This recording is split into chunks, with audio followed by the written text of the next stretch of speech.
अच्छा देखो, अभी हम लोग देखें कि reflective index of light of reflective index of a medium mu किसके बराबर था? Sine I by sine R के बराबर होता है। लेकिन वेव थ्योरी ऑफ लाइट हम लोग जो बाद में पढ़ेंगे आखिरी के चैप्टर में, वेव थ्योरी ऑफ लाइट, उससे ये साबित किया जा सकता है कि यही म्यू जो है साइन आई और साइन आर के रेशियो के बराबर होता है, और यही म्यू जो है velocity of light in vacuum upon velocity of light in a medium इसके भी बराबर होता है। यानी रिफ्लेक्टिव इंडेक्स म्यू को हम लिख सकते हैं reflective index velocity of light in vacuum यानी कि स्मॉल सी, और velocity of light in any medium यानी कि मान लो कि v, इसके बराबर भी हम लिख सकते हैं। यानी कि रिफ्लेक्टिव इंडेक्स बराबर होगा क्या दोनों चीज के रेशियो के? Velocity of light in vacuum and velocity of light in any medium, दोनों के रेशियो के बराबर होता है म्यू। उसी तरह से ये हो जाएगा, चूंकि इसमें one of the medium vacuum है इसलिए ये रिफ्लेक्टिव इंडेक्स कहलाएगा एब्सोल्यूट रिफ्लेक्टिव इंडेक्स। इसी तरह से reflective index of a medium B with respect to medium A किस तरह से लिख सकते हैं हम? Velocity of light in medium A upon velocity of light in medium B, यानी कि यहाँ पर लिख सकते हैं mu B with respect to A equal to velocity of light in medium A, मान लो कि वी ए है, और velocity of light in medium B ये लिख सकते हैं। ये दोनों फॉर्मूला जो हम लिखा है ये कहाँ से हम मालूम हुआ हमको? वेव थ्योरी ऑफ लाइट से, जो हम लोग लास्ट में पढ़ेंगे, वेव थ्योरी ऑफ लाइट से। अच्छा, ये हम लोग प्रूफ कर सकते हैं। यानी कि एब्सोल्यूट रिफ्लेक्टिव इंडेक्स होता है सी बाई वी के, और रिलेटिव रिफ्लेक्टिव इंडेक्स होता है यानी कि reflective index of mu B with respect to A बराबर होता है वी ए यानी velocity of light in medium A upon velocity of light in medium B. अच्छा, हम लोग अभी थोड़ी देर पहले हम लोग क्या देखे थे? म्यू, अच्छा इसको इस तरह से भी लिख सकते हैं mu B A equal to V A upon V B, इसको हम लोग इस तरह से लिख सकते हैं सी बाई, अच्छा 1 upon V B 1 upon V A, क्योंकि ये रिवर्स होकर क्या हो जाएगा? यही आ जाएगा। तो इसको फर्दर इस तरह से लिखा जा सकता है वी बी बाई ए को अपना तरफ से म्यू और म्यू दोनों तरफ, सॉरी सी और सी से दोनों तरफ मल्टीप्लाई करते हैं तो क्या होगा? ऊपर नीचे C by mu B upon C by mu, इस तरह लिख सकते हैं। अच्छा, ये C by reflective index of medium B क्या कहलाएगा? अगर ये मान लो कि ये मीडियम एम है तो reflective index of medium M absolute reflective index कहलाएगा। तो ये बी का क्या हो गया है? एब्सोल्यूट रिफ्लेक्टिव इंडेक्स हो गया किसका? मीडियम बी का, और ये हो गया absolute reflective index medium A का।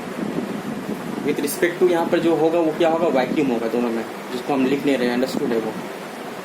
तो हमको एक नया फॉर्मूला मिल गया, V B with respect to A बराबर होता है एब्सोल्यूट रिफ्लेक्टिव इंडेक्स अपॉन और B upon absolute reflective index of A, यानी कि relative reflective index of B medium B with respect to medium A is equal to absolute reflective index of B upon absolute reflective index of A. अच्छा, इस formula की मदद से कई problem को हम लोग सॉल्व करने की कोशिश करेंगे। देखो किस तरह से सॉल्व करने की कोशिश करेंगे। अभी मान लो ग्लास का एब्सोल्यूट रिफ्लेक्टिव इंडेक्स दिया है, ग्लास का एब्सोल्यूट रिफ्लेक्टिव इंडेक्स जो है वो 1.5 दिया, और ए वाटर का एब्सोल्यूट रिफ्लेक्टिव इंडेक्स दिया हुआ है 1.33। ये इसको फ्रैक्शन में लिखेंगे 2/3/2 भी लिख सकते हैं, इसको फ्रैक्शन में आएगा नियरली 4/3 के आसपास आएगा अप्रॉक्सीमेट। ठीक है, तो हमको बोल रहा है कि रिफ्लेक्टिव इंडेक्स ऑफ ग्लास मालूम करो विथ रिस्पेक्ट टू वाटर, यानी रिलेटिव रिफ्लेक्टिव इंडेक्स मालूम करो। अभी हम लोग क्या फॉर्मूला में पढ़े? Reflective index of any medium B with respect to A, यानी कि glass with respect to water बराबर होगा रिफ्लेक्टिव इंडेक्स ऑफ बी यानी कि reflective index of glass upon reflective index of medium of A यानी कि वाटर। तो अगर हम यहाँ पे म्यू जी का वैल्यू लिख देंगे 3/2 और म्यू डब्ल्यू वाटर का एब्सोल्यूट रिफ्लेक्टिव इंडेक्स का वैल्यू लिख देंगे 4/3, तो क्या हो जाएगा 3/2 इंटू 3/8 3 बाई, ये उलट जाएगा 3/4 हो जाएगा तो आ जाएगा 9/8। तो 9/8 क्या हो गया, refractive index of glass with respect to water, यानी रिलेटिव रिफ्रैक्टिव इंडेक्स आ गया। और अगर हम तुमसे अगर दूसरा क्वेश्चन कर लें, तो मालूम करो refractive index of water with respect to glass कितना होगा। अभी हम लोग थोड़ी देर पहले सीखा है रिफ्रैक्टिव इंडेक्स ऑफ एक मीडियम।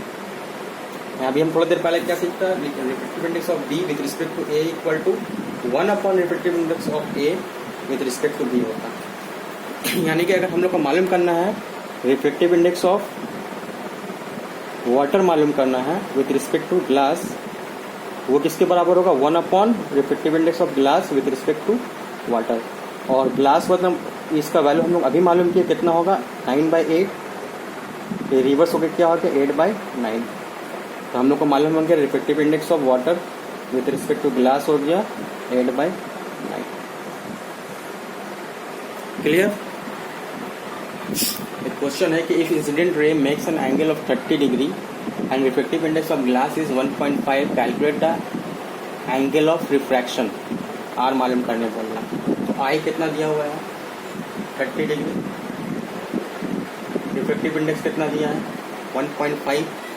तो मालूम क्या करना है तुमको, आर। हमको फॉर्मूला पता है sine I upon sine R equal to mu.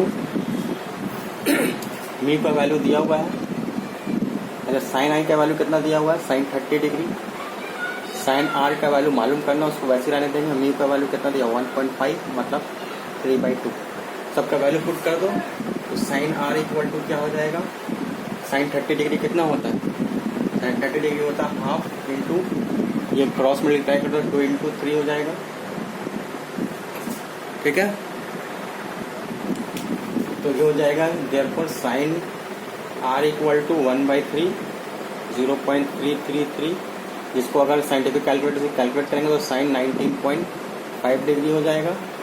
Therefore are का वैल्यू क्या हो जाएगा, 19.5 डिग्री। ये हो गया आंसर। एक और क्वेश्चन को सॉल्व करने की कोशिश करते हैं। क्वेश्चन है how much time a ray of light will take to cross a 4 mm thick glass block. मान लो ये ग्लास ब्लॉक है, जिसका चौड़ाई कितना है, 4 mm है। लाइट को यहाँ से क्रॉस करके इससे क्रॉस करना, लाइट को इससे क्या करना, यहाँ से यहाँ लाइट को गुजरने में, इस 4 mm क्रॉस करने में कितना टाइम लगेगा। तो जैसे सबसे डिस्टेंस हमको पता है 4 mm। तो अगर हम टाइम अगर निकालने की कोशिश करें, टाइम इक्वल टू क्या हो जाएगा, डिस्टेंस अपॉन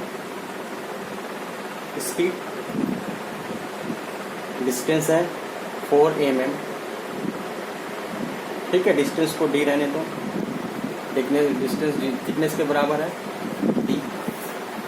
और स्पीड कितना है, तो सबसे स्पीड ऑफ लाइट तुमको पता है सी कितना होता है, 3 × 10⁸ मीटर पर सेकंड। लेकिन ये होता है किसमें, वैक्यूम में होता है। ये होता है किसमें, वैक्यूम में। और हम ग्लास और रे ऑफ लाइट कहाँ से गुजर रहा है, ग्लास के मीडियम से पास कर रहा है। कौन सा मीडियम से पास कर रहा है, ग्लास के मीडियम से पास कर रहा है। तो हम ग्लास में वेलोसिटी कितना होगा ये पहले मालूम करेंगे। और अभी हमको पता चला है क्या, किसी भी मीडियम में या ग्लास में वेलोसिटी किसके बराबर होता है, c/। अच्छा, अभी हम लोग को पता चला क्या, refractive index of glass equal to velocity of light in vacuum upon velocity of light in glass. इसका मतलब यहाँ हम लिख सकते हैं, देयरफॉर हम लोग लिख सकते हैं Vg velocity of light in glass equal to c/म्यू ग्लास के बराबर होगा। तो यहाँ पर स्पीड किस में चाहिए, स्पीड ऑफ लाइट चाहिए किसमें, ग्लास में। तो ये डिस्टेंस, थिकनेस ऑफ द वो ही रहेगा ग्लास का थिकनेस दिया हुआ है, डी कितना दिया हुआ है, 4 mm। तो क्या हो जाएगा, डी वैसे रहेगा। और वी जी के मतलब क्या आएगा, स्मॉल c/म्यू जी। अल्टीमेटली ये हो जाएगा क्या, D into mu G by C. सबका वैल्यू पुट कर दो तो टाइम निकल जाएगा। टाइम इक्वल टू क्या हो जाएगा, डी की थिकनेस कितना, 4 mm। इसको मल्टीप्लाई करके 10⁻³ से मल्टीप्लाई करेंगे तो ये मीटर में आ जाएगा। ठीक है, इंटू म्यू जी का वैल्यू 1.5 होता है। म्यू जी का कोई यूनिट नहीं होता है, रिफ्रैक्टिव इंडेक्स जो है यूनिटलेस क्वांटिटी है। और सी कितना होता है, 3 × 10⁸ मीटर पर सेकंड।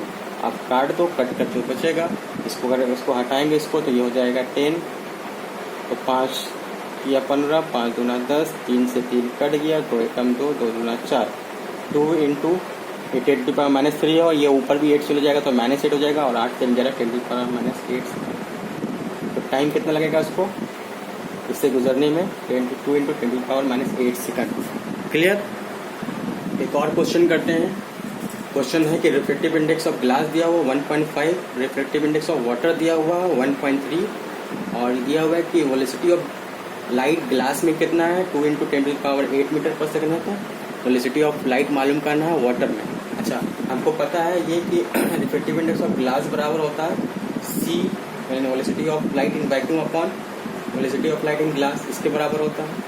और इसी तरह से हमको पता है कि रिफ्रेक्टिव इंडेक्स ऑफ वाटर बराबर होता है velocity of light in vacuum upon velocity of light in water. इन दोनों को अगर डिवाइड कर देंगे तो μg अपॉन μw क्या हो जाएगा C/μg upon C/vg upon C/vw। ये कट कर क्या हो गया velocity of water upon velocity of glass. तो हमको एक फॉर्मूला क्या मिल गया, एक फॉर्मूला मिल गया क्या कि क्रॉस मल्टीप्लाई का तो velocity of glass into velocity of refractive index of glass into refractive velocity of light in glass equal to refractive index of water into velocity of light in water. तो यहाँ से velocity of light in water क्या निकल जाएगा VW equal to μg into VG upon μW। Answer आएगा 2.26 × 10⁸ metre पर second. खुद से कर लेना, ठीक है।